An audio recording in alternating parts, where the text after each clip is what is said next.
Ballot ছিনতাই ৪ কেন্দ্রে vote গ্রহণ স্থগিত।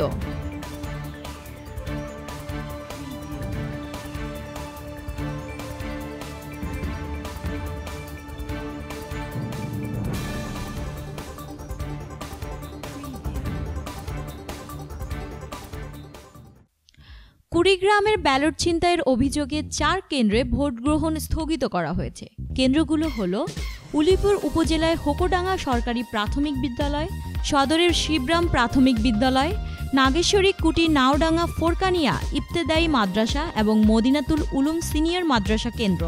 রোববার সকাল ১০টা পর্যন্ত বেশ কয়েকটি কেন্দ্র ঘুরে এসব তথ্য পাওয়া যায়। উলিপুরের হোকোডাঙ্গা সরকারি প্রাথমিক বিদ্যালয়ের প্রিজাইডিং অফিসার আবু বকর সিদ্দিক জানান, ৭ নং বুথে একদল দুষ্কৃতিকারী হামলা চালিয়ে একটি ব্যালট বক্স, চেয়ারম্যানের একটি এবং ২ ভাইস চেয়ারম্যানের ২টি ব্যালট বই ছিনতাই করে নিয়ে যায়। সকাল ৯টা ১০ মিনিটের দিকে এই ঘটনা ঘটে। মদিনাতুল উলুম সিনিয়র মাদ্রাসা কেন্দ্রের প্রিজাইডিং অফিসার মিজানুর রহমান জানান, সকাল ১০টা ৫ মিনিটের দিকে এই কেন্দ্রে হামলা চালায় বেশ কিছু ব্যালট বই ছিনতাই করে নিয়ে যায়। পরে কিছু উদ্ধার করা সম্ভব হলেও ২০০ বই উদ্ধার করা সম্ভব হয় নাই।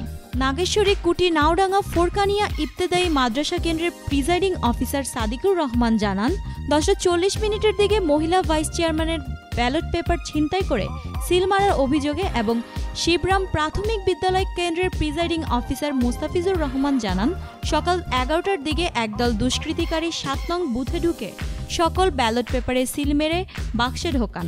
এরপর আমাকে চাপ সৃষ্টি করেন আরও ব্যালট পেপার দেওয়ার জন্য, ফলে বাধ্য হয়ে এই কেন্দ্রে ভোট গ্রহণ স্থগিত করা হয়। এদিকে সরেজমিনে সকাল ৯:১৯টায় কুড়িগ্রাম আলিয়া মাদ্রাসা কেন্দ্রে গিয়ে ভোটার শূন্য অবস্থা পরিলক্ষিত হয়। এখানকার প্রিজাইডিং অফিসার আবু নসর বকশি জানান, এই কেন্দ্রে মোট ভোটার ২,৪৬০টি, বুথ ৭টি। এখানে ৭ নং বুথে ভোট পড়েছে মাত্র ৩টি, কারো কোনো এজেন্ট নেই। ৫ নং বুথে ৮টি এবং ৪ নং বুথে ৫টি ভোট পড়েছে। বেশিরভাগ বুথে সব প্রার্থীর এজেন্ট নেই। সকাল ৯:৪০ থেকে ৯:৫১ পর্যন্ত ৮ নং পশ্চিম কবিরাজপাড়া নুরানি তালিমুল কোরআন ও হাফিজিয়া মাদ্রাসায় গিয়ে দেখা যায় এই কেন্দ্রের ৮ নং বুথে মাত্র একটি ভোট পড়েছে। ১ নং বুথে পড়েছে সর্বোচ্চ ৩৫ ভোট। এখানকার প্রিজাইডিং অফিসার আব্দুল হাই জানান, এই কেন্দ্রে মোট ভোটার সংখ্যা ৪,৪১৭ জন, বুথ ১২টি। এখন পর্যন্ত গড় ভোটের সংখ্যা ১৩.৫৫ জন।